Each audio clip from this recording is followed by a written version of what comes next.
Quel est le lien entre la royauté de Jésus et le royaume de Dieu?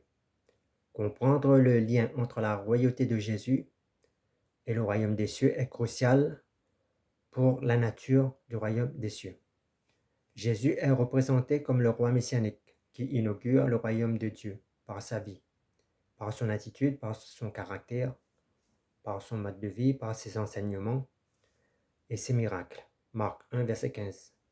Lorsque Jésus annonce le royaume des cieux est proche et établit une connexion directe entre sa royauté et l'établissement du règne de Dieu sur terre. Contrairement au royaume terrestre, la royauté de Jésus n'est pas politique ou militaire, selon Jean 18, verset 36. Jésus souligne que son royaume est spirituel, centré sur la transformation des cœurs et des vies. Jésus règne sur les cœurs et les vies. Jésus est le portrait type d'une personne qui est apte à vivre dans son royaume. Et lorsque nous acceptons que Jésus règne sur notre cœur, alors Jésus nous crée à son image, dans son caractère, dans son attitude.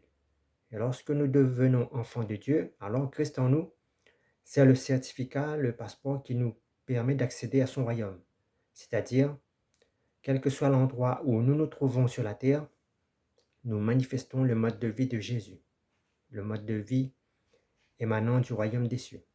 Comme Christ, nous devons nous aussi transformer les cœurs et les vies de notre prochain, qui est esclave de notre mode de vie, de notre royaume, c'est-à-dire le monde terrestre. Jésus explique dans ses paraboles la nature du royaume des cieux. Jésus veut que nous manifestons dans la vie quotidienne le mode de vie du royaume des cieux et aussi comment faire croître ce royaume spirituel dans le royaume terrestre. Jésus veut faire en sorte que le royaume terrestre soit gouverné par le royaume céleste et spirituel, c'est-à-dire le royaume des cieux. Jésus veut un changement radical dans les valeurs humaines, que les valeurs humaines soient remplacées par les valeurs du royaume des cieux.